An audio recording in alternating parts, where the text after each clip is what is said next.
শুকনো ঢোক গেলে ইফতিয়ার মিষ্টির সামনে কি করে ছোবে পূর্ণতাকে? মেয়েটা ভীষণ কষ্ট পাবে তো। কি করবে এবার? মিষ্টি বোধহয় বুঝলো, মুহূর্তেই গায়েব হয়ে যায় সেখান থেকে। ইফতিয়ার আশেপাশে তাকিয়ে মিষ্টিকে খুঁজে পায় না। চট করে পায়ের দিকে তাকায়, সেখানে এখনো কাটা ফুটে আছে। তাহলে কি এতক্ষণ ভুল দেখলো? মিষ্টি ছিলই না। চোখ ভিজে ওঠে ইফতিয়ারের, নিজেই খুলে ফেলে কাটা। আসমান পানে তাকিয়ে বিড়বিড় করে বলে, আহারে জীবন, বাঁচতে চাইলাম তোমার সাথে, বাঁধতে চাইলাম ঘর, স্বপ্ন দেখলাম পাহাড় সমান, হায় তুমিই করে দিলে পর। গভীর ভাবনায় বিভোর মনা। হিসাব মিলছে না, অভিরাজের সাথে চালাকিতে পেরে উঠছে না। 28 দিন হয়ে গেল তারা একসাথে আছে, এখনো অভিকে বিছানায় আনতে পারেনি। কথাই বলে পুরুষ নারীর শরীরে সুখ খুঁজে পায়। আগুন আর ঘি পাশাপাশি থাকলে জ্বালিয়ে পুড়িয়ে ছারখার করবেই, এমনটাই লোকমুখে প্রচলিত কথা। কিন্তু অভিরাজ কেন চলছে না? কেন আকৃষ্ট হয়ে মনাকে কাছে টেনে নিচ্ছে না? নরম শরীরের ছোঁয়ায় নিজেকে শান্ত করছে না? কেন অশান্ত হচ্ছে না? তবে কি সত্যিই অভিরাজের পুরুষত্বে সমস্যা রয়েছে? সমস্যা থাকলে পূর্ণতাকে কাছে টেনে নিল কি করে? এক নারীতে আসক্ত পুরুষ ভয়ঙ্কর, তারা অনুভূতি লুকাতে পারে। শখের নারী ছাড়া দ্বিতীয় নারীর নিকট অনুভূতি জাহির করে না, কথাটা বোধহয় মনা জানে না। ড্রেসিং টেবিলের সামনে বসে আপাতমস্তক নিজেকে পর্যবেক্ষণ করছে মনা। ঢিলে ঢালা পোশাকে তাকে বেশ আবেদনময়ী লাগছে। বক্ষ বিভাজের সুগঠিত ভাঁজ স্পষ্ট, যে কোনো পুরুষের নজর কাড়তে সক্ষম। কমলার কোয়ার ন্যায় ওষ্ঠে সর্বক্ষণ লিপস্টিকে প্রলেপ লাগিয়ে রাখে, যেন অভি তাকাতেই আকৃষ্ট হয়। কিন্তু অভিরাজের নজরই পড়ছে না। নিজের সাজানো পরিকল্পনা বিফলে যাচ্ছে ভাবতেই রাগে ফর্সা মুখশ্রী রক্তিম বর্ণ ধারণ করে মনার। পরাজিত সৈনিকের ন্যায় হুঙ্কার ছেড়ে ড্রেসিং টেবিলের সামনে সাজানো প্রয়োজনীয় কসমেটিক্স ফেলে দেয়, তাতেও ক্ষান্ত হয় না। ড্রেসিং টেবিলের ড্রয়ারে রাখা অভিরাজের দামি ফোনখানা দেওয়ালে সজোরে আঘাত করে, মুহূর্তেই ভেঙে গুড়িয়ে যায় ফোনখানা। চারিদিকে ছড়িয়ে পড়ে ভাঙা ফোনের অংশ। সকল প্রমাণ বোধহয় লুটপাট হয়ে গেল। মিষ্টির করা আকুতি ভরা মেসেজগুলো নিঃশেষ হয়ে গেল। অভিরাজ কখনো জানতেই পারল না তার আদরের কলিজার টুকরো শেষ নিঃশ্বাস ত্যাগ করার আগে তাকে শেষবার দেখতে চেয়েছিল। বাঁচার জন্য ছটফট করেছে প্রতি মুহূর্তে। শান্ত হয়ে বসে মনা, এবার শান্তি লাগছে। হেরে যেতে শেখেনি সে, সঠিক সমাধান বের করতে হবে। ফোনের মতোই ভেঙে গুড়িয়ে দিতে হবে অভিরাজের সকল পরিকল্পনা। সূত্র খুঁজতে থাকে মনা। মনে পড়ে অভির বলা কথাগুলো, সে পাপী, খুন করেছে, নারী পাচারও সে করেছে। নিজেকে যেসব কাজের মেইন কালপ্রিট হিসেবে মনোনীত করলো, আসলে সেসব কাজ অভিরাজ করেইনি। তাহলে কেন বলল? নির্দোষ দাবি করতেই পারত। কি চলছে অভির মনে? আবার কোন নতুন চাল দিয়ে বাজিমাত করতে চলেছে সে? ছোট থেকেই অভিরাজকে দেখছে মনা, অত্যাচার নির্যাতনের মধ্য দিয়ে বড় হয়েছে। একবেলা খাবার খেয়েছে তো আর একবেলা পায়নি। তার কারণ অভাব নয়, অভির প্রতিবাদ। অভিকে থামাতে পারছিল না কেউ। জমিদারদের দীর্ঘদিনের ব্যবসায়ের বিরুদ্ধে রুখে দাঁড়িয়েছিল অভি এবং তার মা অনামিকা বেগম। ছোট্ট অভিরাজ বাবা দাদার মাথার উপর দিয়ে ছড়ি ঘুরিয়ে চলেছিল দিনের পর দিন। অতপর জমিদার সাহেবের কুটিল বুদ্ধির প্রবলে অভির চোখের সামনেই তার মাকে অপবাদ দেওয়া হলো। মুখে চুনকালি লাগিয়ে জমিদার বাড়ি থেকে বের করে দেওয়া হয়েছিল। পরকীয়ার অভিযোগে অভিযুক্ত করা হয়েছিল অনামিকাকে। অভি তার মায়ের সাথে চলে যেতে চাইলেই তাকে আটকায় মনোয়ার। অসহায় অনামিকা বেগমের যাওয়ার মতো কোনো জায়গা ছিল না। মনোয়ারের পা জড়িয়ে কেঁদে কেঁদে নিজেকে নির্দোষ দাবি করেছিল, কিন্তু বিশ্বাস করেনি মনোয়ার। অভি চিৎকার করে কান্না করে বলছিল মায়ের সাথে চলে যেতে চাই। তাকে চিলেকোঠার কক্ষে আটকে রাখে জমিদার বাড়ির প্রহরীগণ। তারপর থেকেই অভিরাজ আর প্রতিবাদ করেনি, যেন প্রতিবাদ শব্দটাকে ভুলেই গিয়েছিল। জমিদার বাড়িতে এমন কোনো পাপ কার্য নেই যা করা হতো না। অভি চুপচাপ দেখে যেত। অনামিকা বাড়ি ছাড়ার কিছু ঘন্টা পরেই মনোয়ার নতুন বউ বাড়ি তোলে। বউ বিয়ে সম্পর্কে তখন অভির জ্ঞান ছিল। চুপচাপ অভিরাজ পড়াশোনার বাইরে কোনো দিকেই মন দিত না। অতপর বছর ঘুরতে না ঘুরতেই মনোয়ারের দ্বিতীয় স্ত্রীর কোল আলো করে জন্ম নেয় মিষ্টি। মা চলে যাওয়ার পরে সেই দিনই হেসেছিল অভি। ছোট্ট বোনটাকে বুকে জড়িয়ে গোটা জমিদার বাড়ি হেঁটেছিল। নারীর প্রতি ঝোঁক কখনোই ছিল না তার। সুন্দরী সুন্দরী নারীদের মধ্যরাতে অভির রুমে ঢুকিয়ে দিতেন জমিদার সাহেব, কিন্তু অভি তাদের দিকে ফিরেও তাকাতো না। ঠিক এই কারণেই অভিকে মনা এত ভালোবাসে। মানতেই হবে জমিদার বাড়ির একমাত্র শুদ্ধ পুরুষ। মনার মনে পড়ে পূর্ণতার সেই জোর গলায় বলা কথাগুলো। গোটা জমিদার বাড়ির একমাত্র শুদ্ধ পুরুষ আমার এমপি সাহেব। কথা সত্যিই তাই। পূর্ণতা ভাগ্যবতী, কপাল করে শুদ্ধ পুরুষকে পেয়েছে। তবে আবার পূর্ণতা অভাগ্যবতীও, কপাল দোষে শুদ্ধ পুরুষকে হারিয়েছে। প্রাণ থাকতে মনা অভিপূর্ণকে এক হতে দেবে না। প্রচন্ড তেষ্টায় গলা শুকিয়ে আসে মনার। খাটের পাশে টি টেবিলের ওপরে থাকা পানির গ্লাস হাতে তুলে ঢকঢক করে গিলে ফেলে। অতঃপর মিনিট 5 পরেই ঘুমে চোখ ভেঙে আসে। বসে থাকা কষ্টকর হয়ে পড়ে। কোনো রকমে হেলে দুলে হেঁটে খাটের নিকট এসে শুয়ে পড়ে। পরপরই ঘুমের অতল গভীরে তলিয়ে পড়ে। চোখ বন্ধ করার আগে বিড়বিড় করে বলেছিল, একদম ঠিক কাজ করছো না অভি, এর মাসুল তোমায় দিতে হবে। কালো গোলাপের বাগান পরিচর্যা করা শেষ। অভি পূর্ণের সুখের নিবাস পুরোপুরি তৈরি। অভি ঘুরে ঘুরে দেখতে থাকে পুরো বাড়িটা। কোথাও কোনো ত্রুটি রয়েছে কিনা এটা দেখাই তার মুখ্য বিষয়। তবে এত বড় প্রাসাদে কোনো ভুল দেখতে পায় না। মানতেই হবে কর্মচারীদের নিখুঁত সৃষ্টি এই প্রাসাদ। প্রসন্ন হাসি অভি। আরো কিছু টাকা বকশিস দিতে চাই তাদের। আসবাবপত্র চলে এসেছে। সকল কক্ষ সাজাচ্ছে কর্মচারীরা। তবে মিষ্টির কক্ষ নিজ হাতে সাজানোর উদ্যোগ নেয় অভি। মিষ্টির কক্ষের সামনে বড় বড় আকারে মিষ্টি নামখানা লেখা হয়েছে। কিছু মুহূর্তের মধ্যে নিজ হাতে রুমখানা গুছিয়ে ফেলে অভি। দেওয়ালে বড় করে টাঙিয়েছে মিষ্টি একখানা হাসি মাখা ফটো। ফটোখানার বয়স 2 মাস। বোনের অগোচরে তুলেছিল অভি। আর মাত্র 2 দিন, তারপর মিষ্টি এই রুমে থাকবে।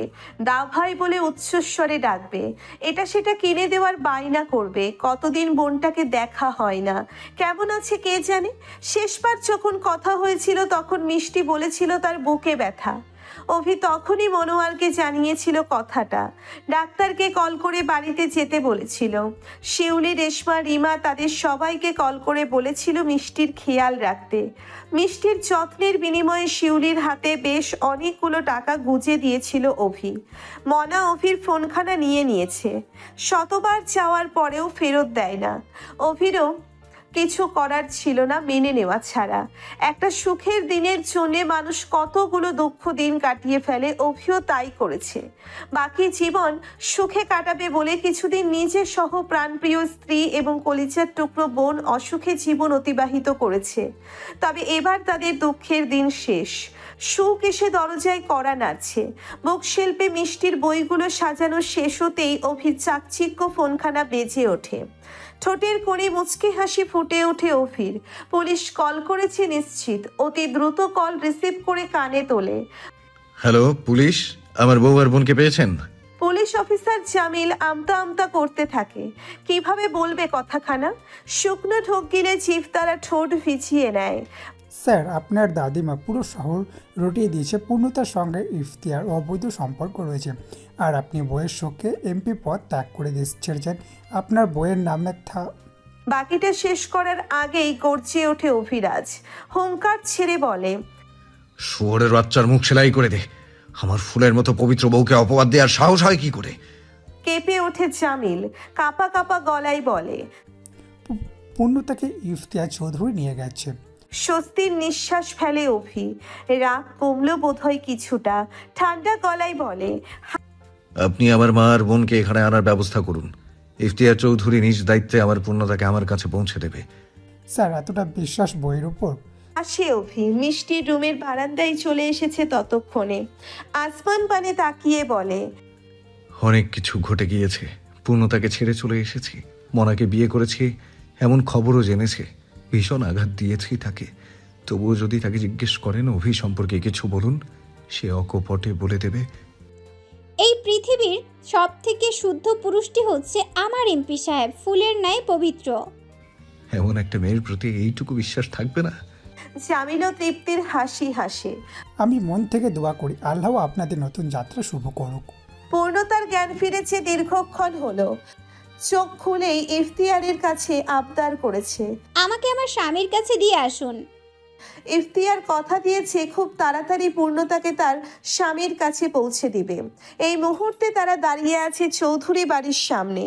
ইসমাইল চৌধুরী পথ আটকে দাঁড়িয়েছে, ভেতরে ঢুকতে দিচ্ছে না এবং কিছুতেই ঢুকতে দিবে না। ইফতিয়ার, মেয়েটিকে পুলিশের কাছে দিয়ে দাও।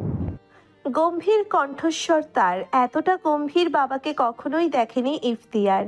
পূর্ণতা ইফতিয়ারের পেছনে লুকিয়েছে। পুলিশ ধরলে তাকে বাঁচতে দিবে না, জমিদারদের নিকট দিবে বা পতিতালয়ে দিয়ে আসবে। জমিদারদের কুটিল বুদ্ধি সম্পর্কে বেশ অবগত পূর্ণতা, কিন্তু ইফতিয়ার তো অবগত নয়। সে যদি সত্যিই পুলিশে দিয়ে দেয়?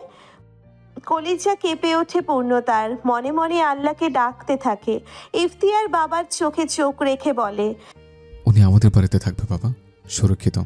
বিরক্তিতে চোখ মুখ কুঁচকে ফেলে ইসমাইল। এই মেয়েটার জন্য তোমার নাম উঠেছে পুলিশের খাতায়। একে দিয়ে এসো এখনই। ইফতিয়ারও সমান জেদ দেখিয়ে বলে, দিয়ে আসবো না বাবা। তাহলে তোমারও জায়গা হবে না আমার বাড়িতে। বাবা, বাড়াবাড়ি করছো তুমি। বাড়াবাড়ি তো এখন করব। আমি কল করছি পুলিশকে।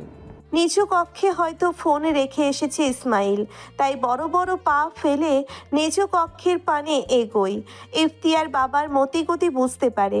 মুহূর্তেই পূর্ণতার হাত মুষ্টিবদ্ধ করে ধরে। পূর্ণতা, আমাদের পালাতে হবে। বলতে বলতেই দৌড়ে কালো গোলাপ বাগানের ভেতরে গাছের আড়ালে লুকিয়ে পড়ে। পুলিশ চৌধুরী বাড়ির আশেপাশেই ছিল, তাই কল করতেই তারা 5 মিনিটেই চলে আসে। ইসমাইল অবাক হয়, কেননা পূর্ণতা ইফতিয়ার কেউ নেই। এত দ্রুত কোথায় গেল ওরা? ওরা বেশি দূর পালাতে পারেনি। আপনারা বাড়ির চারদিক ঘিরে ধরুন এবং খুঁজুন।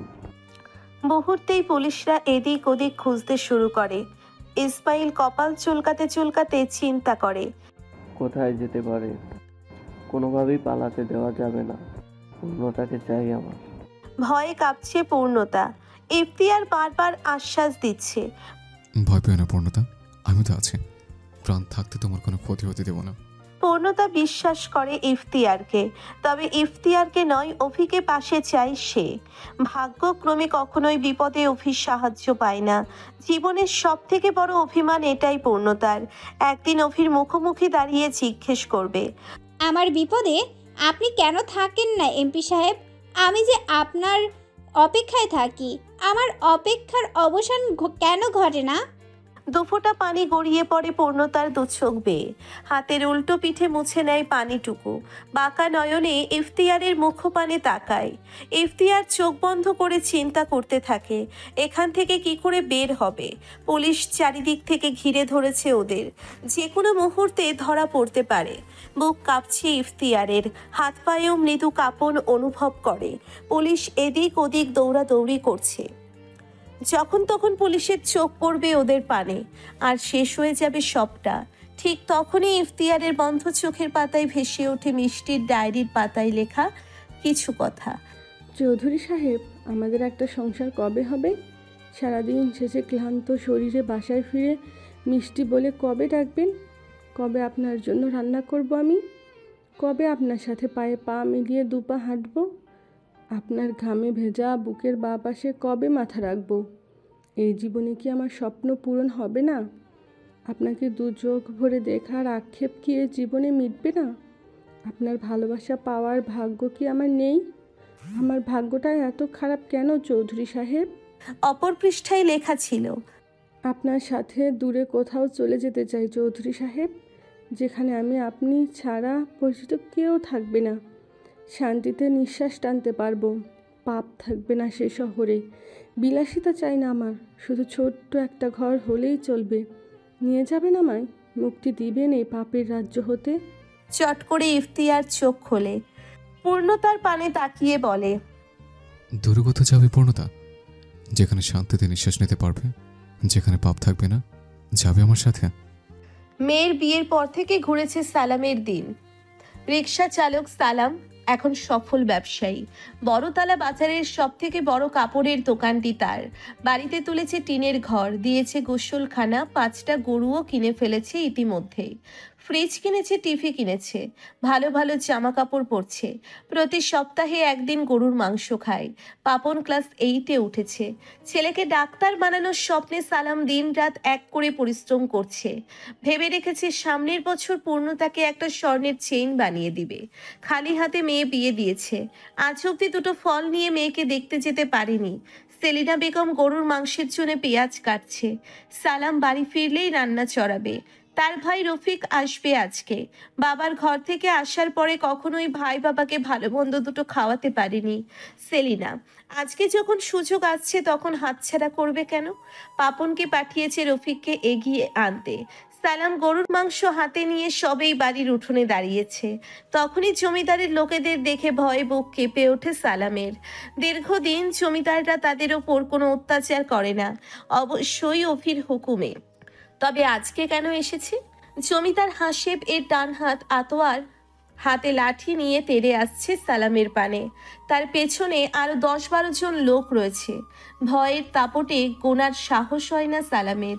মাংসের প্যাকেট জমিনে পড়ে যায় হাত ফসকে। মুহূর্তেই প্যাকেট ছিঁড়ে এদিক ওদিক ছড়িয়ে ছিটিয়ে যায় মাংসগুলো। সালাম মাংসের দিকে তাকায়, তখনই তার পিঠে আঘাত করে আতোয়ার। হুমড়ি খেয়ে পড়ে যায় মাটিতে। আতোয়ার অকথ্য ভাষায় গালাগালি করতে শুরু করে। বাচ্চা মেয়ে বানাইছস না? মা এক জামাই দিয়া মন ভরে না? পরপুরুষের লগে পালাই যায়। শরীর ব্যথা যেন মুহূর্তেই গায়েব হয়ে গেল সালামের। তার পূর্ণতা পালিয়ে গিয়েছে পরপুরুষের সাথে। স্তব্ধ হয়ে তাকিয়ে থাকে আতোয়ারের মুখপানে। সেলিনা বেগম এসেছিলেন বাইরে চেঁচামেচি কেন হচ্ছে দেখতে। আতোয়ারের মুখে এমন কথা শুনে তিনিও বাকরুদ্ধ হয়ে যায়। অনবরত গড়াতে থাকে দু চোখের অশ্রুকণা। ধরা গলায় প্রশ্ন করে, আমার পণ্য পালাইছে? আতোয়ার বোধহয় মজা পেল, পান খাওয়া লাল দাঁত বের করে হাসে। তারপর সেলিনা বেগমের দিকে এগোতে এগোতে জবাব দেয়, তোর মাইয়া তোর মতো বোকা নাকি রে? এক জামাই নিয়ে কয়দিন থাকা লাগে? ডাল ভাত প্রত্যেকদিন ভালো লাগে নাকি? আমাকে জমিদারের বড় নাতি বিয়ে করেছে আবার, আর তোর মাইয়াও চৌধুরীর পোলার লগে পালাইছে। সেলিনার মাথা ঘুরছে। তার পূর্ণতা পালাতে পারে না, এই শিক্ষা তাকে কখনোই দেয়নি সেলিনা। আর অভি তাদের জামাইও দ্বিতীয় বিয়ে করলো। সেলিনা ভবিষ্যৎ দেখতে পাচ্ছে। তাদের সুখের সংসারের সমাপ্তি এখানেই। এখন হয়তো সে হবে জমিদারদের ভোগের পাত্রী, আর সালামের ভাগ্যে লেখা থাকবে মৃত্যু। পাপন ছেলেটাকে কি করে বাঁচাবে সেলিনা? কার ভরসায় রেখে যাবে? বিকট শব্দে মনোযোগ নষ্ট হয় সেলিনার। দেখতে পায় চোখের সামনে জমিনে লুটিয়ে পড়েছে তার স্বামী। কপাল ফুটো হয়ে গড়িয়ে পড়ছে অনাগল রক্ত। কয়েক মুহূর্তেই নিস্তেজ হয়ে পড়েছে দেহখানা। দুবার জোরে জোরে শ্বাস টানলো, অতপর হাত পা ছিঁড়ে চিরনিদ্রায় ঘুমিয়ে পড়ল। দৃষ্টি এখনো সেলিনার পানে, যেন প্রাণপ্রিয় স্ত্রীকে শেষবার দেখল। আতঙ্কিত সেলিনা পেছন ঘুরে তাকায়। লাঠি ভর দিয়ে জমিদার সাহেব দাঁড়িয়ে আছে। অধর কোণে তার কুটিল হাসি। তারই পাশে পুলিশের পোশাকধারী কয়েকজনও রয়েছে, সকলের হাতে পিস্তল। জমিদার তার ধবধবে সাদা রঙের দাড়িতে হাত বুলিয়ে বলে, যে বাপের মেয়ে স্বামী সংসার ছেড়ে পালিয়ে যায় সেই বাপের বেঁচে থাকার কোনো অধিকার নেই। সেলিনা দীর্ঘশ্বাস ফেলে। চোখে তার পানি নেই। স্বামী মারা গিয়েছে, তার তো হাউমাউ করে কাঁদা উচিত, তবে সে কাঁদছে না, বরং 2 পা জমিনের দিকে এগিয়ে চোখে চোখ রেখে প্রশ্ন করে, আর মায়ের? জমিদার এবারেও হাসে। মানতেই হবে প্রাপ্তবয়সী সুদর্শন একজন পুরুষ ছিলেন, যার প্রলেপ এখনো রয়েছে। চামড়া কোচকে গিয়েছে, দাঁত পড়ে গিয়েছে দুটো, চুল দাড়ি এমনকি চোখের পাপড়ি সবই সাদা রং ধারণ করেছে, তবুও দেখতে সুন্দর লাগছে। জমিদার সাহেব একটু এগিয়ে সেলিনার কানে ফিসফিস করে বলল, তোমার স্থান হবে আমার বুকে, এবার তোমাকে ভোগ করা স্বপ্ন পূরণ হবে আমার। সেলিনা তাচ্ছিল্য হেসে জবাব দেয়, আমাকে ছুতেও পারবেন না জমিদার, আমার পানে হাত বাড়ালেই আপনার হাত কাটা পড়বে। মুহূর্তেই জমিদার সাহেবের হাসি মুখ চুপসে যায়। দাঁতে দাঁত চেপে আতোয়ারকে আদেশ করে, এই মেয়েরে ধরে নিয়ে চল পতিতালয়ে, এর তেজ আজকে ভেঙে দিব। আতোয়ার ধরতে আসে সেলিনাকে। সেলিনা 2 পা পিছিয়ে যায়, হাত উঁচু করে বলে, চলেন, আমি যাইতেছি, ধরতে হইব না। বলেই আগে আগে হাঁটতে থাকে। একবার পেছনে ঘুরে দেখে স্বামীর নিথর দেহখানা।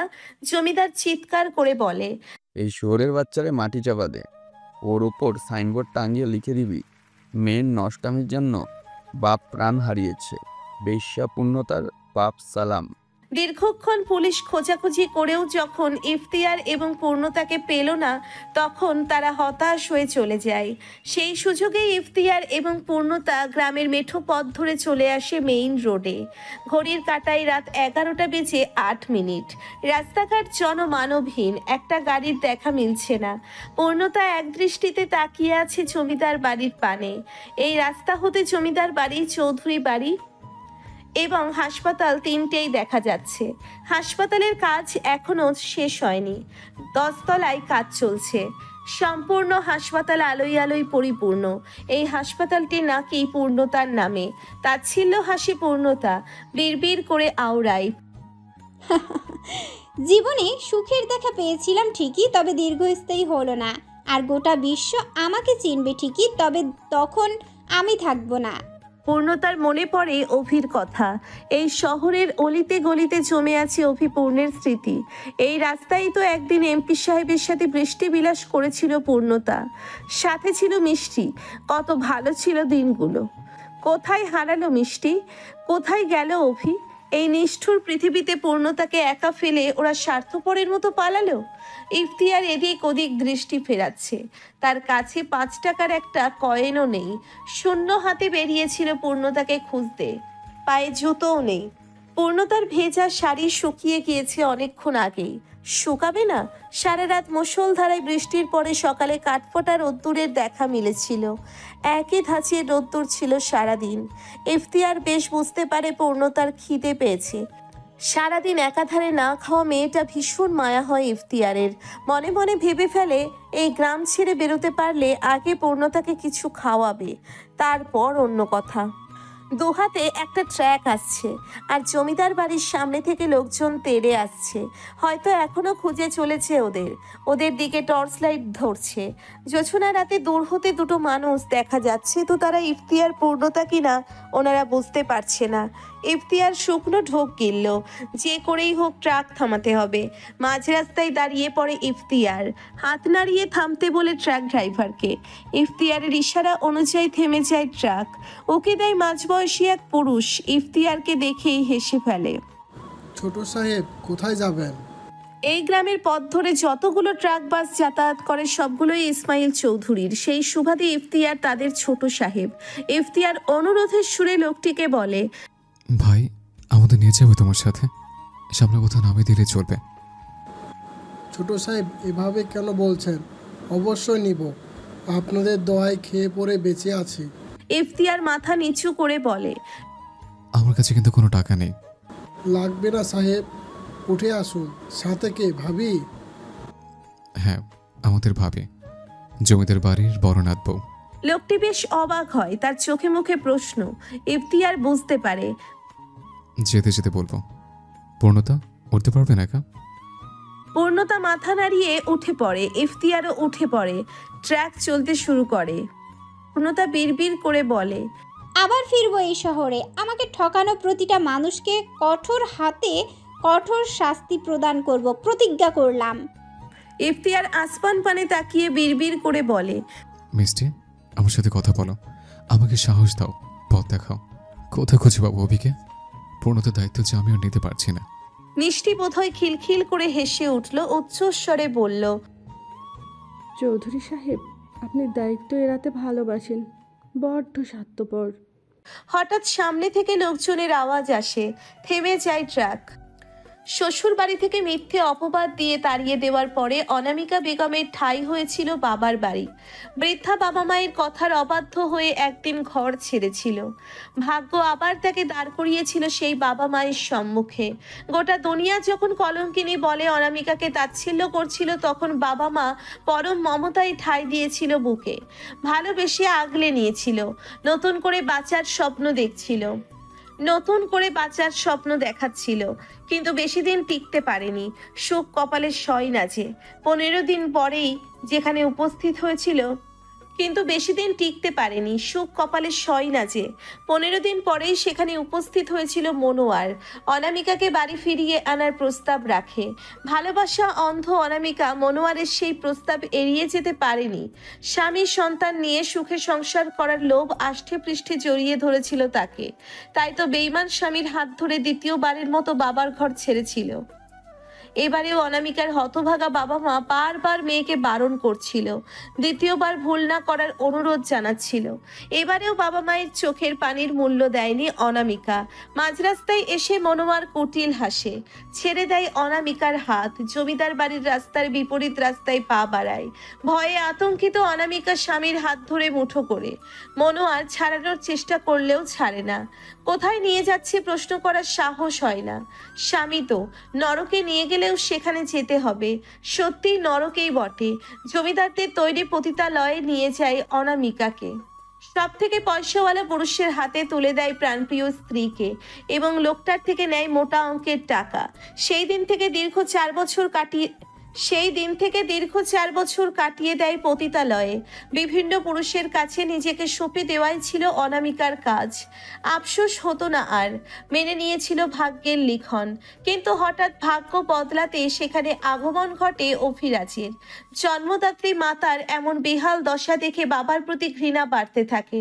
প্রতিজ্ঞা করে নিজ হাতে জমিদার বাড়ির প্রতিটা মানুষকে ধ্বংস করার। সেই দিন কৌশলে অনামিকাকে নিয়ে পালিয়ে আসে পতিতালয় থেকে। লোক সমাজে রটিয়ে দেয় মারা গেছে অনামিকা। মনোয়ারের বিশ্বাস করতে কষ্ট হলেও ছেলের কথা মেনে নেয়। অভি তার মা এবং বৃদ্ধা নানা নানুকে নিয়ে শহর ছাড়ে। জমিদার বাড়ি থেকে চুরি করে এনেছিল কিছু টাকা। সেই টাকা দিয়ে নতুন শহরে নতুন ভিটে মাটির ব্যবস্থা করে। টিনের ছোট্ট ঘর তৈরি করে নেয়। সেই থেকে সেখানেই বসবাস শুরু হয় অনামিকার। শুরু হয় নতুন জীবন। প্রতি মাসেই অভি 2-3 দিন মায়ের সাথে কাটায়। সেটা জমিদার বাড়ির লোকজনদের দৃষ্টির অগোচরে। ঢাকা শহর নিঃসন্দেহে একটা ব্যস্ত নগরী। এখানে মানুষ সর্বক্ষণ ছুটে চলে নিজ ধান্দায়। এক দণ্ডও কেউ স্থির থাকে না। ওদের কি জীবন উপভোগ করার ইচ্ছে জাগে না? অবশ্য জীবন উপভোগ করবে কি করে? সৌন্দর্যের ছিটে ফোটাও নেই এখানে। গ্রামের মতো শান্তি নিঃশ্বাস টানার মতো কায়দা নেই। পচা গদ্ধ লোকজনের শোরগোল, কুকুরের ঘেউ ঘেউ আওয়াজ, যানবাহনের অযাচিত শব্দ দূষণ, সব মিলিয়ে পূর্ণতা চট করে ঢাকা শহরের নাম দিয়ে ফেলে অশান্তির নগর। এই অশান্তির নগরে মানুষ বসবাস করে কিভাবে? উঁচু উঁচু বিল্ডিং দেখা যাচ্ছে। এই বদ্ধ বিল্ডিং এ মানুষ থাকে কি করে? আলো বাতাসের ছিটে ফোটাও তো বোধহয় ঢুকতে পারে না এখানে। ভোরের আলো ফোটার সঙ্গে সঙ্গেই ব্যস্ত নগরীতে পৌঁছিয়েছে ওরা। ইফতিয়ার সর্বপ্রথম পূর্ণতাকে নিয়ে ছোটখাটো একটা ভাতের হোটেলে ঢুকে পড়ে। কিন্তু সেখানে ভাত নেই। সকালের খাবারে তৈরি হচ্ছে রুটি, ডাল, সবজি এবং ডিম ভাজি। এসব একদমই খেতে ইচ্ছে করছে না পূর্ণতার। তবুও জোর করে খেয়েছে। খাওয়া দাওয়া পর্ব চুকিয়ে আপাতত ওরা ব্যস্ত নগরীর যানজট দেখছে। পাশ দিয়ে কয়েকটা লোক আসছে। কিছু পুরুষ মানুষ বরাবরই চরিত্রহীন। মেয়ে দেখলেই তাদের ছুঁয়ে দিতে ইচ্ছে করে। ইফতিয়ার ঠিক বুঝতে পারে লোকগুলো পূর্ণতার গা ছুঁয়ে যাবে। তাই অতি সন্তর্পণে পূর্ণতার ডান হাতটা নিজের হাতের মুঠোয় পুরে নিয়ে নিজের সামনে দাঁড় করিয়ে দেয়। পরপরই ছেড়ে দেয় হাত। কেমন অস্বস্তি হচ্ছে। মনে হচ্ছে সকলেই এই দিকে তাকিয়ে আছে। মিষ্টিও রয়েছে এখানে। কোমরে হাত দিয়ে তীক্ষ্ণ দৃষ্টিতে তাকাচ্ছে ইফতিয়ারের পানে, যেন মারবে। অভিরাজও রয়েছে এখানে, চিৎকার করে বলছে। শুকনো ঢোক গিলে মাথা নিচু করে ফেলে ইফতিয়ার। পূর্ণতা ছোট ছোট নয়নে তাকিয়ে আছে ইফতিয়ারের পানে। হাত ধরেছিল বেশ, বুঝেছে পূর্ণতা, এবং এই মুহূর্তে অস্বস্তিতে ভুগছে এটাও ধরতে পেরেছে। ঘটনা এড়াতে পূর্ণতা বলে ওঠে, চৌধুরী সাহেব চলুন, এখান থেকে ভালো লাগছে না। ইফতিয়ার মাথা নেড়ে রিক্সা ডাকে। এখানকার রিক্সাওয়ালাগুলো বেকার যুবকদের মতো এক কোনায় বসে সিগারেট ফুঁকছে। অতিরিক্ত জনমানব হলেও রিক্সায় ওঠার মতো মানুষের বড্ড অভাব। ট্রাক ড্রাইভারের থেকে 2000 টাকা রেখেছে ইফতিয়ার। ধার নিয়েছে, ওয়াদা করেছে সঠিক সময়ে ফেরত দিবে। রিক্সা ছুটে চলেছে আপন গতিতে। পূর্ণতা বুক ভরে শ্বাস টানে। এতক্ষণ যেন শ্বাস আটকে ছিল। চোখ ঘুরিয়ে দেখতে থাকে চারিপাশ। না, ঢাকার শহর এতটাও খারাপ নয়। সৌন্দর্য এখানেও রয়েছে। দূরে একটা 10 তলা বিল্ডিং এর পানে নজর পড়ে পূর্ণতার। এত উঁচু বিল্ডিং দেখে চট করেই গুনে ফেলে। 5 তলার সাইনবোর্ডের পানে নজর আটকায়। স্পষ্ট ভাষায় গোটা গোটা অক্ষরে লেখা আছে ইফতিয়ার চৌধুরী। পূর্ণতা ভেবে পায় না এখানে কেন চৌধুরীর নাম লেখা হয়েছে। জানার আগ্রহ বাড়ে। পাশ ফিরে তাকায় মানুষটার পানে, কিন্তু উদাসীন দৃষ্টি দেখে প্রশ্ন করার ইচ্ছেটা দমে যায়। ইফতিয়ার আসমান পানে তাকায়, ভাবতে থাকে সামনে কি হবে। অভি পূর্ণতাকে নিয়ে যাবে, তারপর ইফতিয়ার কি করবে? কে রইল ইফতিয়ারের জন্যে? বাবা মা, বোন, প্রেমিকা কিংবা পছন্দের নারী কেউ থাকবে না। দিন শেষে নিঃসঙ্গতাই ইফতিয়ারের একমাত্র সঙ্গী হবে। একা জীবন কিভাবে কাটাবে? হঠাৎ করে পূর্ণতার থেকে কিছু পাওয়ার লোভ জাগে এবং তখনই নিজ মনোভাব প্রকাশ করে ফেলে। পূর্ণতা, তোমাকে আমি সর্বক্ষণ সাহায্য করেছি, ছায়ার মতো পাশে থেকেছে। তার বিনিময়ে যদি কখনো কিছু চাই, তুমি আমি স্বার্থপর ভাববে? আমার ঋণ মিটিয়ে দিবে না? পূর্ণতা মনে মনে বলে ওঠে। ওহ, তাহলে গভীর মনোযোগ দিয়ে চৌধুরী সাহেব এটাই ভাবছিল। মনে মনে এক দফা হেসে নেয়। এত হতে চিন্তার মাঝেও পূর্ণতার হৃদয়ে দোলা দিচ্ছে। মনে মনে বলছে, তুই যা চাচ্ছিস তাই রয়েছে তোর গন্তব্যে। ধাপে ধাপে এগিয়ে যাচ্ছিস তোর এমপি সাহেবের নিকট। আমাকে আমার স্বামীর কাছে পৌঁছে দিন, আমি আপনার ঋণ মিটিয়ে দিব। এমন কিছু উপহার দিব, সেই উপহার আপনার ঠোঁটের কোণে হাসির কারণ হবে, বেঁচে থাকার অনুপ্রেরণা জাগাবে, প্রতি মুহূর্তে সুখের জোয়ারে ভাসাবে আপনাকে, কথা দিলাম। ইফতিয়ার হাসে, বুকটা হালকা হলো। মনে মনে আওড়ায়, তোমার পেটে বেড়ে ওঠে ছোট্ট প্রাণটাকে আমি কেড়ে নেব পূর্ণতা। সারা জীবন ঠকেছে, শেষ সময়টা একটু শান্তিতে বাঁচতে চাই, একটু ভালো থাকতে, আর আমাকে ভালো রাখতে পারবে তোমার অংশ। কোলাহল মুক্ত সুন্দর রাস্তা পেরিয়ে রিক্সা ঢুকে পড়ে আবারও লোক সমাগমে। চারিপাশ থেকে আবারও ভেসে আসতে থাকে কোলাহল। রিক্সা আটকে পড়ে মাঝ রাস্তায়। লম্বা লাইন পড়েছে, একপাশে ট্রাক, প্রাইভেট কার, অপর পাশে রিক্সা, অটো, সিএনজি। পূর্ণতা ভাবতে থাকে এভাবে দাঁড়িয়ে কেন আছে সকলেই। গরমে অতিষ্ঠ পূর্ণতা বিরক্তির নিঃশ্বাস ফেলতেই হঠাৎ মনে হয় আশেপাশে অভিরাজ আছে, খুব নিকটে, গায়ে গন্ধ ভেসে আসছে। চঞ্চল দৃষ্টি মেলে এদিক ওদিক তাকাতে থাকে, খুঁজতে থাকে অভিকে। ওদের রিক্সার পিছনে আরো রিক্সা নড়ছে। পূর্ণতা চোখ বন্ধ করে বোঝার চেষ্টা করে, মেনে নেয় কোন দিক থেকে আসছে। ইফতিয়ার ভ্রুকুচকে তাকিয়ে আছে পূর্ণতার পানে। হঠাৎ চঞ্চল হয়ে উঠেছে কেন? খারাপ লাগছে কি? জিজ্ঞেস করতে যাবে তখনই পূর্ণতা চট করে নেমে পড়ে রিক্সা থেকে। একগাল হেসে বলে, চৌধুরী সাহেব, এখানে আমার এমপি সাহেব আছে। ইফতিয়ার বলে, সত্যি আছে? একদম আছে, নেমে পড়ুন, গন্তব্যে পৌঁছে গিয়েছি আমরা। ইফতিয়ার সত্যিই নেমে পড়ে। ভাড়া মিটিয়ে একপাশে গিয়ে দাঁড়ায়। পূর্ণতা কালো রঙের একখানা গাড়ি পানে তাকিয়ে আছে। একটা প্রশ্ন অনেকক্ষণ যাবৎ ঘুরপাক খাচ্ছে ইফতিয়ারের মনে। এত কিছুর পর অভিরাজের কাছে ফিরবে তুমি? বাঁকা হাসে পূর্ণতা, মিষ্টি হাসি দেয় সেটা। ভয়ঙ্কর হাসি ইউটিউব। ইফতিয়ারের এলোমেলো চুলগুলো ঠিক করে দিতে দিতে জবাব দেয়, ফিরতে তো হবেই, ফিরবো আমি। শুধু এমপি সাহেবের কাছে নয়, অতি দ্রুত জমিদার বাড়িতেও ফিরবো। জমিদার হাসিবের সব থেকে বিশ্বস্ত এবং প্রিয় ব্যক্তি হচ্ছে শিউলি বেগম। নিজ স্ত্রীকেও তিনি এতটা ভরসা করে না যতটা ভরসা করে শিউলি বেগমকে। যে কোনো সিদ্ধান্ত তিনি শিউলি বেগমের সাথে পরামর্শ করে নেন। তারও একটা কারণ রয়েছে। শিউলি বেগমের মা জহুরি বেগম ছিলেন জমিদার সাহেবের প্রেমিকা। দীর্ঘ বছর দুজন গোপনে পরকীয়া করেছেন। জহুরি নিজের স্বামীর অর্জিত টাকা লুকিয়ে সাহেবকে দিয়েছেন। তারপর একদিন সাহেবের মনে হয় জহুরির মেয়েও দেখতে বেশ ভালো এবং বিশ্বস্ত। মনোয়ারের দ্বিতীয় বউকে তাড়িয়েছিল শিউলিকে ঘরে তুলবে বলে, তা না হলে মেয়েটাকে তাড়াতো না। ভীষণ ভালো এবং সাদাসিধে ছিল মেয়েটা।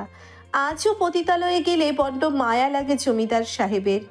বাবা, অনামিকা বেঁচে আছে।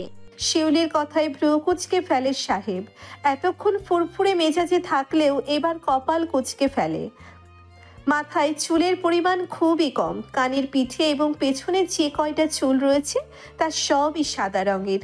দুই ভ্রু সহ চোখের পাপড়ি সাদা হয়ে গিয়েছে, ফর্সা মুখশ্রী কুঁচকে গিয়েছে বয়সের তাপে, বুক অবধি গড়িয়ে পড়েছে সাদা ঘন দাড়ি। সেই দাড়িতে হাত বুলিয়ে ধীর গতিতে আওড়ায়। মেরে দাও। শিউলি হাসিবের পায়ের কাছে বসে পড়ে, হাত ধরে ভয়ার্থক স্বরে বলে, বাবা, অভিকে আমাদের সাথে বেইমানি করলো, সে কি মনাকে বিয়ে করবে না? বাঁকা হাসে জমিদার সাহেব। শিওর, চিন্তা করো না। দাদুভাই আমাকে হারাতে পারবে, তার সকল পদক্ষেপই আমার জানা। তুমি শুধু অনামিকার দিকটা দেখো, দাদুভাই কি করে বশ করতে হবে জানা আছে আমার। শিউলির চিন্তা একটুও কমে না, সে মনে মনে কিছু একটা চিন্তা করে এবং বলে, আমাদের থেমে যাওয়া উচিত নয় কি? তুমি যাও এখান থেকে, বিরক্ত করো না। অগত্যা চলে যায় শিউলি। জমিদার সাহেব চিন্তিত ভঙ্গিমায় বসে আছে রাজকীয় সিংহাসনে। গভীর চিন্তার সাগরে ডুবেছে সে। বয়স তার 70 পেরিয়েছে। নারীর ব্যবসায় সামিল হয়েছে 50 বছর হলো। কখনো কোনো বাধা আসেনি। হ্যাঁ, ছেলের বউরা বাধার চেষ্টা করেছিল এবং সঙ্গে সঙ্গেই তাদের ব্যবস্থা নিয়েছে জমিদার সাহেব। কিন্তু পূর্ণতা নামক ভয়ঙ্কর সাহসী নারী জমিদার কুটিরে পা রাখার পর থেকেই একের পর এক বাধা আসছে। একে একে কাছের মানুষগুলো খুন হচ্ছে, দল ভেঙে যাচ্ছে তার। মেজ ছেলেকে কেউ খুন করেছে এই খবর জেনেছে বেশ আগেই, তবুও মুখ খুলছে না বা একটুও অনুতপ্ত হচ্ছেন না। নীরবে বোঝার চেষ্টা করছে খুনি কে হতে পারে। আপাতত সন্দেহের তালিকায় অনেকেই রয়েছে, পূর্ণতা, রেশমা, ইমন, ঈশান এবং ইফতিয়ার। জমিদার নিশ্চিত এদের মধ্য থেকেই কেউ একজন খুনটা করেছে। ছেলের মৃত্যুতে একটুও আফসোস না হলেও পরবর্তীতে নিজেও খুন হতে পারে, এটা ভেবেই মনে মনে ভয় পাচ্ছে। অবশ্যই নিজেকে রক্ষা করার অস্ত্র ও ইতিমধ্যেই বানিয়ে ফেলেছে, তারপরও সাবধানের মার নেই। ভাবতে ভাবতে আখি পল্লব বন্ধ করে ফেলেন তিনি। তখনই কারো পায়ের আওয়াজ শুনতে পায়। চতুর জমিদার হুঁশিয়ার হয়, আত্মা কেঁপে ওঠে, পিটপিট করে চোখ খোলে। জমিদারের বিশ্বস্ত দেহরক্ষী আতোয়ার মাথা নুইয়ে জমিদারের সামনে দাঁড়ায়। ঠোঁটের কোণে লেগে আছে তার কুটিল হাসি। মালিক, মা রে ধৈরা আনছি, রাইখা আইছি আপনার কক্ষে। জমিদার নড়ে চড়ে বসে। এতক্ষণে তার মুখেও হাসির রেখার দেখা মেলে। মুহূর্তেই সকল চিন্তা দূর হয়ে যায়। পান খাওয়া লাল দাঁতগুলো বের করে শব্দ করে হেসে ওঠে। তার সাথে তাল মিলিয়ে হাসে আতোয়ার। আমতা আমতা করে বলে, মালিক, আমারও একবার সুযোগ দিয়েন। জমিদার লাঠি ভর দিয়ে দাঁড়িয়ে পড়ে, আতোয়ারের কাঁধে হাত রাখে, ফিসফিস করে বলে, আরও কয়েকজনকে ডেকে আনো, সবাই মিলে সুযোগ নেই।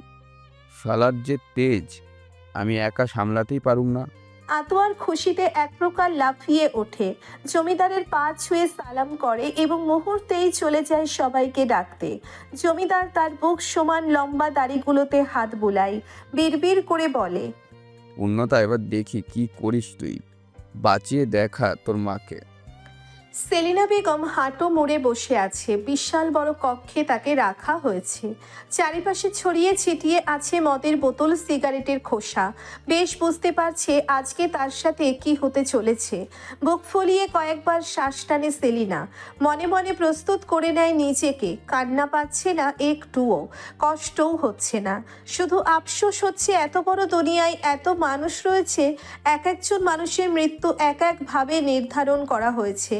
সব থেকে ঘৃণিত এবং কষ্টের মৃত্যু কেন আল্লাহ সেলিনাকে দিল? নোংরা মানুষদের স্পর্শ পেয়েই কেন দুনিয়া ছাড়তে হবে? এমন তো হতে পারত প্রাণপ্রিয় স্বামীর বুকে শেষ নিঃশ্বাস ত্যাগ করত, কোনো আফসোস থাকতো না। খট করে দরজা খোলার আওয়াজ হয়। বাইরে থেকে আওয়াজ আসছে পুরুষ মানুষের কণ্ঠস্বর। হেসে হেসে কিন্তু নিয়ে আলাপ করছে তারা। সেলিনার বুক ধক করে ওঠে, চোখ মুখ খিচে বন্ধ করে ফেলে, বিড়বিড় করে বলে, পণ্যরে তোরে শেষ দেখাও দেখতে পারলাম না। শয়ে শয়ে যানবাহন নিজ গতিতে চলে যাচ্ছে, চোখের পলকে দূর হতে দূরান্তরে পাড়ি জমাচ্ছে। ব্যস্ত রাতে এদিক ওদিক ছুটে বেড়াচ্ছে পূর্ণতা। লম্বা চুলগুলো ইতিমধ্যেই খোপা খুলে পিঠ চুড়ে ছড়িয়ে ছিটিয়ে পড়েছে। শাড়ির আঁচল মাটি ছুঁয়েছে। এই মুহূর্তে পাগল মনে হচ্ছে পূর্ণতাকে। ইফতিয়ার একপাশে দাঁড়িয়ে দেখছে পূর্ণতার ছটফটানি। সে জানে আশেপাশে অভি নেই, তবুও জোর দিয়ে থামাতে পারছে না পূর্ণতাকে, বা থামাতে চাইছে না। প্রিয় মানুষটার চোখে অন্য কারোর চিন্তা, মন্দ লাগছে না, তবে পূর্ণতাকে ডেকে বলতে ইচ্ছে করছে। শোনো পূর্ণতা, তুমি যেদিন সুখের সন্তান পেয়ে যাবে সেদিন হতেই আমি দুঃখের সাগরে ভেসে যাব। নিজের দুঃখের সময় কথা চিন্তা করলে মনটা বেইমান হয়ে উঠতে চায়। ক্ষণিকের জন্য তোমার সঙ্গে পেয়ে লোভী হয়ে গেছে আমি। তোমাকে হারাতে ইচ্ছে করে না, কি করি বলো তো? পূর্ণতা নিশ্চয়ই তখন তাচ্ছিল্য হেসে বলবে, লোভ মানুষকে ধ্বংস করে চৌধুরী সাহেব, নিজেকে সামলান। আর মিষ্টি এই কথা শুনলে বলবে, আপনি তো বরাবরই লোভী ছিলেন চৌধুরী সাহেব, তাই তো আমাকে একটু ভালোবাসলেন না, ব্যবহার করলেন। দুঃখের সাগরে আপনাকে ভাসতেই হবে। অন্য কাউকে দুঃখ দিয়ে নিজে কখনোই সুখী হওয়া যায় না। নিচু ভাবনায় হাসি পায় ইফতিয়ারের। চোখের ওপর হাত রেখে শব্দ করে হেসে ওঠে। প্রাণ খোলা ছিল সেই হাসি। কত দিন না কত বছর পরে এভাবে হাসি পেল নিজেরই জানা নেই ইফতিয়ারের। হাসি থামিয়ে সামনে তাকাতেই দেখতে পায় পূর্ণতা দৌড়ে কোথাও একটা চলে যাচ্ছে। চিন্তিত ইফতিয়ার এক মুহূর্ত সময় নেয় না, নিজেও দৌড় লাগায় পূর্ণতার পেছনের। মেইন রোড পেরিয়ে চিকুর সরু রাস্তায় ঢুকে পড়ে পূর্ণতা। স্কুল কলেজ ছাড়িয়ে বিশাল এক মাঠে গিয়ে থামে। হাঁটুতে ভর দিয়ে রীতিমতো হাঁপাচ্ছে। ইফতিয়ারও পূর্ণতার দেখা দেখি থামে, পা ভেঙে বসে পড়ে ঘাসের ওপর। জোরে জোরে শ্বাস টানতে টানতে শুধায়, এখানে কেন আসলে পূর্ণতা? পূর্ণতা হাসে, আঙ্গুল তুলে পশ্চিম দিকে তাক করে বলে, ওই যে আমার এমপি সাহেব, তার জন্যই এসেছি। ইফতিয়ার তাকায়, সত্যিই দেখতে পাই অভিকে। মাঠের মাঝখানে দুজন লোকের সাথে কিছু একটা নিয়ে আলোচনা করছে। থমথমে মুখে ইফতিয়ার বলে, কি করে বুঝলে তুমি? অকপটে পূর্ণতার জবাব দেয়, আমি অনুভব করতে পারি, চোখ বন্ধ করে বলে দিতে পারি উনি কোথায় আছে, কি অবস্থায় আছে, কি করছে। আলতো হাসি ইফতিয়ার, আনমনে বলে, এত ভালো কেন বাসো পূর্ণতা? সে তো ভালো না। বারে ভালোবাসবো না? তিনি যে আমার অস্তিত্বের সাথে মিশে আছে। এই দুনিয়ার সব থেকে জঘন্যতম পাপীও যদি তিনি হয়, আমি তখনও বুক ফুলিয়ে বলবো, বড্ড বেশি ভালোবাসি আমি আমার স্বামীকে, আমার এমপি সাহেবকে। ক্ষমা করবে তাকে?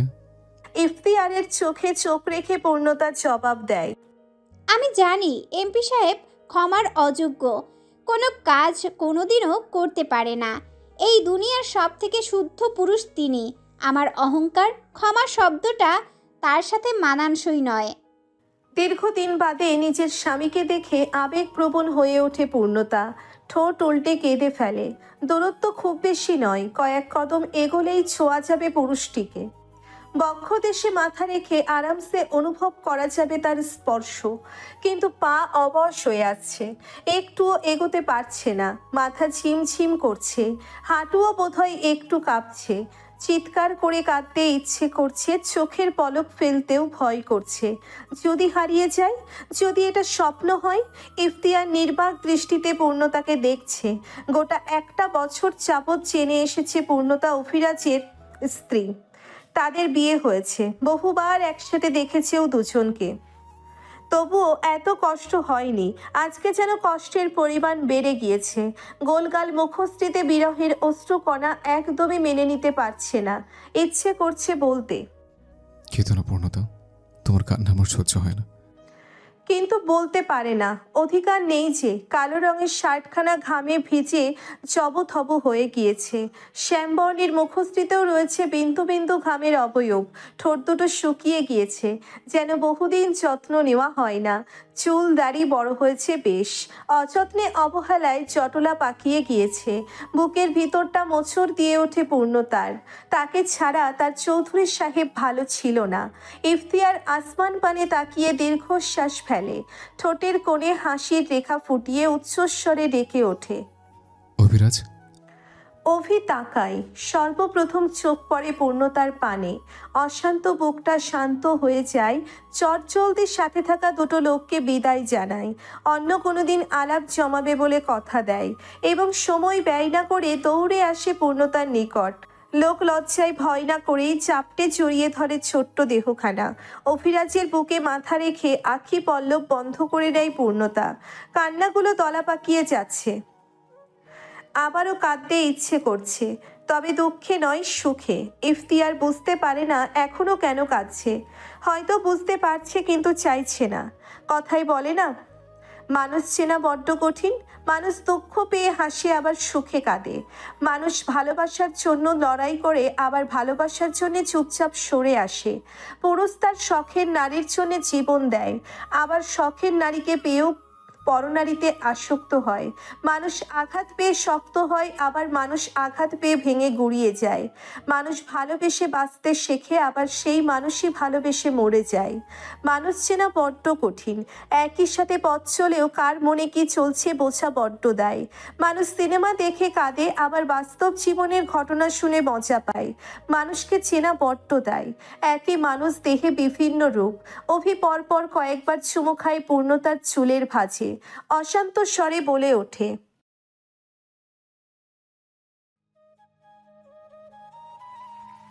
জবাব দেয় না পূর্ণতা। সে তো তৃষ্ণা মেটাতে ব্যস্ত। যে মানুষটা ছাড়া এক মুহূর্তও চলতো না, সেই মানুষকে ছাড়া অনেকগুলো দিন কাটিয়ে দিয়েছে। ইফতিয়ার নজর ফেরায়, মাথা লইয়ে হাত মুষ্টিবদ্ধ করে ফেলে। ধরে আসা গলায় বলে, আমি আসছি তাহলে। ভালো থেকে পূর্ণতা।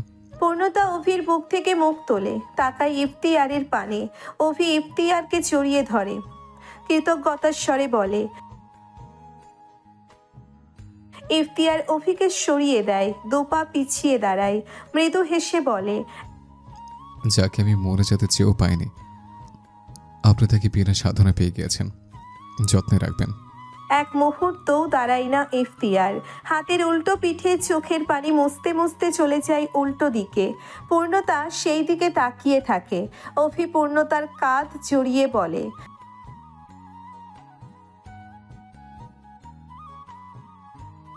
মৃদু হাসে পূর্ণতা। অভির মুখপানে তাকিয়ে জবাব দেয়, উনি আমাকে ঠিক যতটা ভালোবাসে আমিও আপনাকে ঠিক ততটাই ভালোবাসি। মাথা নিচু করে ফেলে অভি, রেন রেনিয়ে বলে। পূর্ণতা পুনরায় ইফতিয়ারের চাওয়ার পানে তাকায়, কিন্তু এখন আর ইফতিয়ারকে দেখা যাচ্ছে না। দৃষ্টির আড়ালে চলে গিয়েছে সে। আমিও শুনতে চাই, এত লুকোচুরি আর ভালো লাগছে না, এবার একটু শান্তি চাই। হাঁটতে হাঁটতে নির্জন ট্রেন লাইনে এসে থামে ইফতিয়ার। চারিপাশ শুনশান নীরব, গাছপালা দিয়ে জায়গাটা ঘেরাও করা। গাছপালার পেছনে একটা কুকুর, তার পেছনেই মেইন রোড। সেখান হতে মাঝে মধ্যে দু একটা গাড়ির হর্নের শব্দ ভেসে আসছে।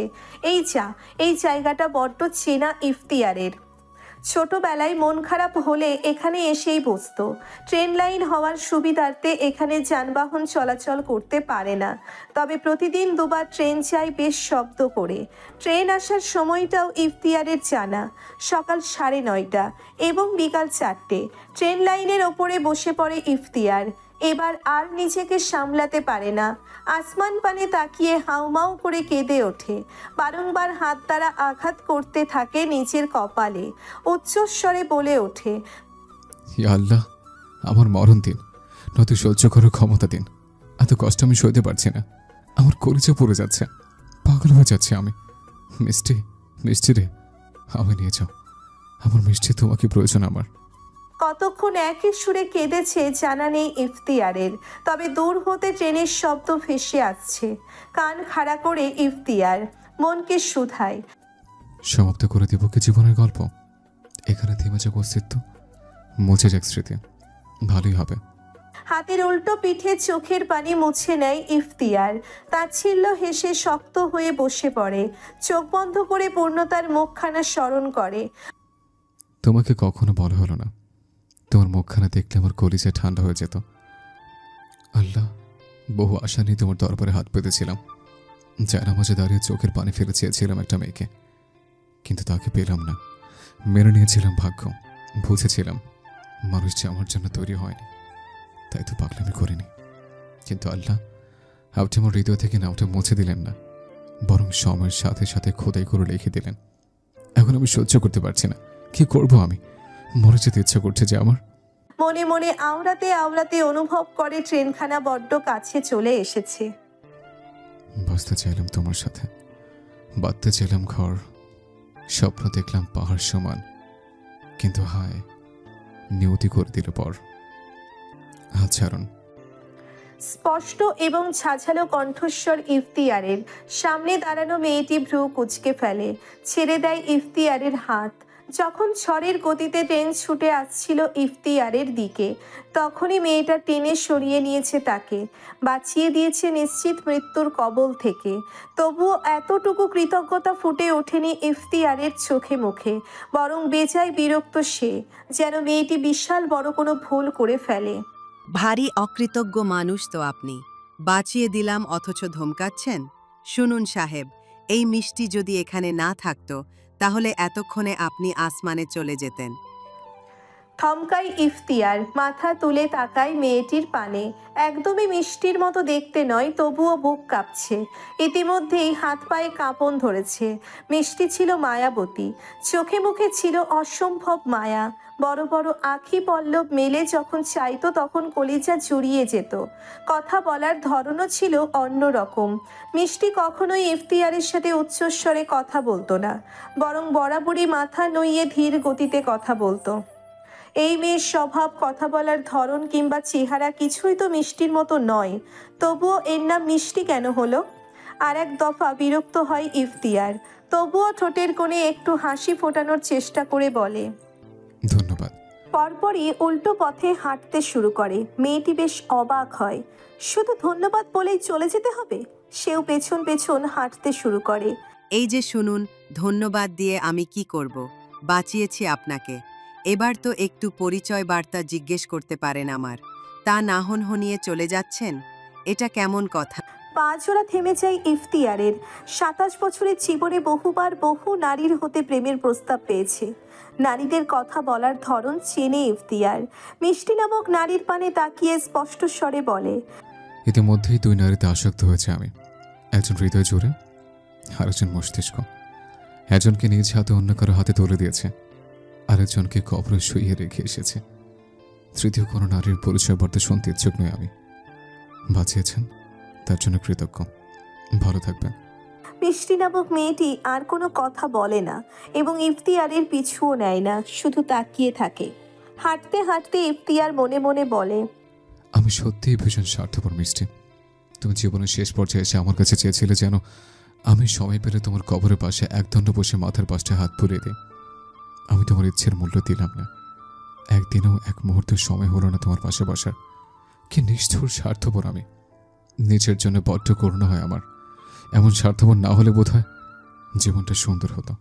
মিষ্টি বোধহয় খিলখিলিয়ে হেসে জবাব দিল, সেই জন্যই তো বাঁচিয়ে দিলাম আপনাকে। বাঁচতে হবে চৌধুরী সাহেব, আমার কবরের যত্ন নেওয়ার জন্য হলেও বাঁচতে হবে। আত্মহত্যা যে মহাপাপ, আপনাকে পাপের সাগরে ডুবতে দিতে পারি না আমি। আপনার কষ্ট যে সহ্য হয় না আমার। ঈশান এবং ইমন দৌড়াচ্ছে, ওদের পেছনে দৌড়চ্ছে সেলিনা বেগম। প্রাণপণে ছুটে চলেছে ওরা, যদিও পিছনে কেউ তাড়া করছে না, তবুও থামছে না। তখন সেলিনা বেগমের কক্ষে প্রবেশ করেছিল ইমন এবং ঈশান। পেছনের জানালা ভেঙে পালিয়েছে 3 জনই।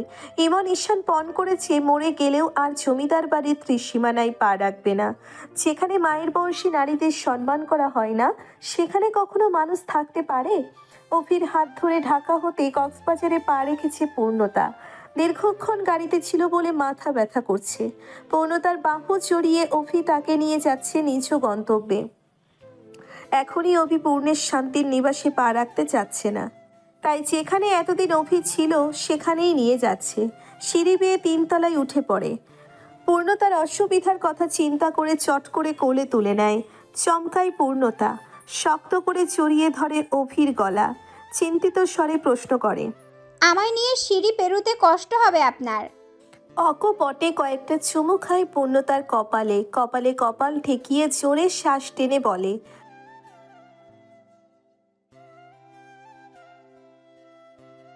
অভিরাজের প্রশস্ত বুকে মাথা ঠেকায় পূর্ণতা। আহা, কতদিন পরে এত সুখের মুহূর্তও বুঝি পূর্ণতার কপালে লেখা ছিল। দশতলায় উঠে পূর্ণতাকে কোল থেকে নামাই অভি। পকেট হাতড়ে বের করে চাবি। সেই চাবি দ্বারা দরজা খুলে পূর্ণতার হাত ধরে প্রবেশ করে। মুহূর্তেই চমকায় পূর্ণতা, দুই হাতে চোখ ঢেকে চিৎকার করে ওঠে। অভি অবাক হয় না, বরং শান্ত নয়নে তাকায় সামনের ফ্লোরে পড়ে থাকা মনার লাশের পানে। এই তো গতকালই নিচু হাতে খুন করেছে মনাকে। তাড়াহুড়োয় ঢাকা চলে যাওয়াতে লাশ গুম করতে ভুলে গিয়েছিল। অভি পূর্ণতার কাঁধে হাত রাখে, সাবলীল ভাষায় বলে, বুকে হাত দিয়ে চড়ে চড়ে শ্বাস টানতে থাকে পূর্ণতা। অভি দরজা আটকে দেয়, তোপা এগিয়ে সোফায় বসে পড়ে, গা এলিয়ে দেয় কুশন বুকে চেপে, চোখ বন্ধ করে বলে,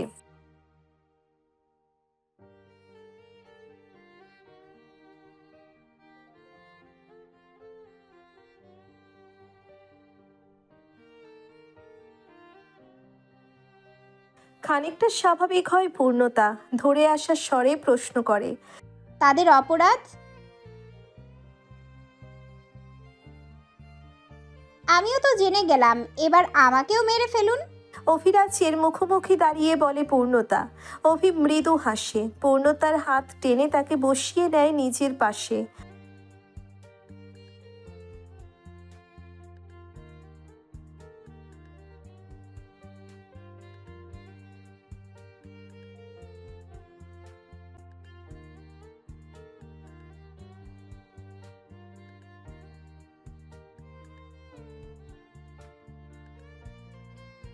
পূর্ণতা তাচ্ছিল্য হাসে, চোখে চোখ রেখে প্রশ্ন করে, জমিদারদের পাপের রাজ্যের মূল পাপী আপনি?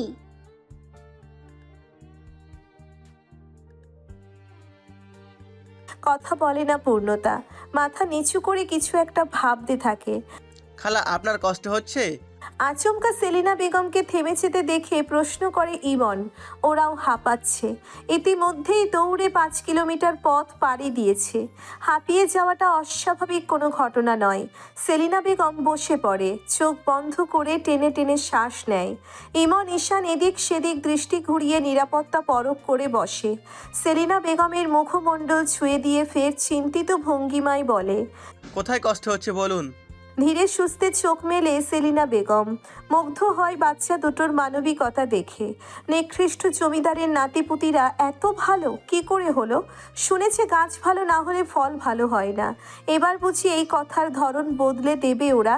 নতুন উদাহরণ রচনা করবে, গাছ ভালো না হলেও ফল ভালো হয়। মৃদু হাসে সেলিনা। ইমনের মাথায় হাত বুলিয়ে বলে, কষ্ট হচ্ছে না আব্বা, তবে চিন্তা হচ্ছে। আমার বাড়িতেও তোমার মতো একটা ছোট ছেলে আছে। ঈশান চট করেই বলে ওঠে, তাহলে আগে আপনার বাড়িতে চলুন, ওকে নিয়ে এই শহর ছাড়বো আমরা। কোথায় যাব? দাভাইয়ের কাছে, সেখানে ভাবিও রয়েছে। আশার আলো দেখতে পায় সেলিনা। চকচক করে ওঠে চোখ দুটো। অবশেষে সুখের মুখ দেখবে বুঝি? এই পাপের রাজ্য হতে মুক্তি মিলবে। মুহূর্তেই সেলিনা দাঁড়িয়ে পড়ে। এতক্ষণ এক বিন্দু শক্তি না পেলেও এবার কোথা থেকে যেন শক্তি চলে এসেছে গায়ে। আবার দৌড়তে পারবে সে। চলো। এবার আর দৌড়ই না ওরা, বড় বড় পা ফেলে এগিয়ে যায় উত্তর মধুপুর গ্রামের দিকে। প্রথমেই নজরে পড়ে মধুপুর বাজার। সেখানে সব থেকে বড় দোকানটা সেলিমের। টিনের তৈরি এই দোকানটি সর্বপ্রথম সকলের নজর কাড়বে। সেলিনা কপাল অবধি ঘোমটা টানে। বাজারের ওপর দিয়ে যাওয়ার সময় এক পলক তাকায় দোকানের পানে। বড় বড় দুটো তালা ঝুলছে। ঝুলবে না? দোকানে বসা মানুষটিই যে আর নেই। দীর্ঘশ্বাস ফেলে সেলিনা, পায়ের গতি বাড়ায়। দূর হতেই দেখা যাচ্ছে তাদের বাড়ির গেট। টিনের তৈরি গেটখানা রোদের আলোতে ঝলমল করছে। এই যে কিছুদিন আগেই নতুন টিন দ্বারা এই গেট তৈরি করা হয়েছে। বাড়ির সামনে যেতেই বুক মোচড় দিয়ে ওঠে সেলিনার। মানুষের শোরগোল শোনা যাচ্ছে। সচরাচর এই বাড়িতে মানুষ আসে না, আজকে তো আসবেই। কাঁপা হাতে গেট খুলে ভেতরে ঢুকে পড়ে। চটলা পাকিয়ে মানুষ দাঁড়িয়ে আছে, কানা ঘোষা করছে ফিসফিস করে। সেলিনার শুকনো ঢোক গেলে উপচে পড়ে চোখের পানি। ঈশান ইমন থমকে দাঁড়ায়। বেশ বুঝতে পারে এখানে কি ঘটেছে। বুঝবে না? নিজ বাবা দাদার কৃতকর্ম হাড়ে হাড়ে জানা তাদের। ভিড় ঠেলে ভেতরে ঢুকে পড়ে সেলিনা। মাটিতে নজর পড়তেই মাথা চক্কর দিয়ে ওঠে। স্বামীর মৃতদেহখানা সেভাবেই পড়ে আছে যেভাবে তিনি রেখে গিয়েছিল। পার্থক্য শুধু এতটুকু, রক্তগুলো শুকিয়ে গিয়েছে আর পাশে আরও একখানা দেহ পড়ে আছে। এবার হাউমাউ করে কেঁদে ওঠে সেলিনা। ধপ করে বসে পড়ে মাটিতে। ছেলের রক্তাক্ত হাতখানা বুকে নেয় সেলিনা। আহাজারি করে বলে, আমার বাজান, আমার কলিজা, দেখ মা এসে গেছে। ও আব্বা, ওঠ না আব্বা রে, ও আব্বা। সেলিনার আহাজারিতে মুখরিত হয় চারিপাশে। ঈশান, ইমন হু হু করে কেঁদে ওঠে। ঘৃণা হয় নিজ পরিবারের পুরুষদের ওপর। কতটা নিকৃষ্ট মনের তারা। সেলিনা পাপনকে ছেড়ে সেলিমের কাছে যায়, তার মুখে হাত বুলিয়ে দেয়, কাঁদে না, শান্ত দৃষ্টিতে দেখতে থাকে জীবন সঙ্গীকে। সেলিনার ঢের মনে আছে, এই তো 18 বছর আগেই বিয়ে হলো তাদের। অভাব অনটনের সংসার হলেও সেলিম কোনো দিনও উচ্চস্বরে কথা বলেনি সেলিনার সাথে। সর্বক্ষণ চেষ্টা করেছে ভালোবাসায় মুড়িয়ে রাখতে। বড় মেয়ে পূর্ণের যখন জন্ম হলো তখন খুশিতে বাচ্চাদের মতো লাফিয়েছিল মানুষটা। মেয়েকে দেখে সবাই যখন বলতো, আমার সেলিনার মতো হয়েছে দেখতে মাইয়া, 2টা চান আমার ঘরে। পাখির জন্মের সময় একটু নারাজ হয়েছিল মেয়ে হয়েছে বলে, এবং গায়ের রংটা তার গায়ের মতো চাপা হয়েছে বলে, কিন্তু পর মুহূর্তেই হেসে মেয়েকে কোলে তুলে নিয়েছিল। 3 ছেলে মেয়ের মধ্যে পাখিকেই একটু বেশি ভালোবাসতেন তিনি। সেই পাখিও জমিদারদের ভোগের শিকার হয়েছিল। আজও বুক কাঁপে সেলিনার। মেয়ের মৃত শরীরের আঘাতের দাগগুলো তাকে রাতে ঘুমোতে দেয় না। সেলিম মেয়ের মৃত্যুও সহ্য করেছে, কিন্তু সেলিনা প্রথমে মেয়ে, এখন ছেলে এবং স্বামী। কি দারুণ ভাগ্য সেলিনার। এক জীবনে আর কি কোনো দুঃখ পাওয়া বাকি আছে? মৃত স্বামীর কপালে ওষ্ঠ ছোঁয়ায় সেলিনা। দীর্ঘক্ষণ কপালে কপাল ঠেকিয়ে চোখ বন্ধ করে রাখে। অতঃপর আসমান পানে তাকিয়ে ধীর গতিতে বলে, আমি কেমনে সহ্য করবো? আমার যে আর কেউ থাকলো না। ওই জমিদার আমারে সর্বহারা কইরা দিল। ইয়া আল্লাহ, তুমি এর বিচার করো। সেলিনা জমিদার বাড়ি হতে পালানোর পর মুহূর্তেই জমিদার সাহেব লোক পাঠায় পাপনকে মারতে। পাড়া প্রতিবেশীর সাহস হয় না সেলিমের লাশ ছোঁয়ার। জমিদারের কড়া হুকুম ছিল যে পাপন মৃত বাবার হাত ধরে উঠোনে বসে কাঁদছিল। তারা এসে কেন কথা বলেনি। একজন পাপনের মাথায় কোড়াল দিয়ে কুপিয়েছে। গলা কাটা মুরগির ন্যায় কিছু মুহূর্ত ছটফট করে ধীরে ধীরে নিস্তেজ হয়ে পড়ে পাপন। নিভে যায় তাদের প্রাণ প্রদীপ। বিদায় জানায় পাপে ভরা সুন্দর পৃথিবীকে। মরার আগে সেলিম বোধ হয় আহাজারি করে বলেছিল, তুই এত সুন্দর কেন হয়েছিলি পূর্ণ? তোর সৌন্দর্য আমার গোটা পরিবারকে শেষ করে দিল। ভালোই তো ছিলাম আমরা, খেয়ে না খেয়ে সুন্দরভাবে বেঁচেছিলাম। কেন তোকে মনে ধরলো জমিদার বাড়ির ছেলের? কেন তোর বিয়ে হলো সেথায়? কেন মরতে হলো আমার পাখিকে? আর এখন কেন মরতে হচ্ছে আমাকে এবং আমার ছেলেকে? তুই আমাকে শেষ করে দিলি পূর্ণ। সব দোষ তোর।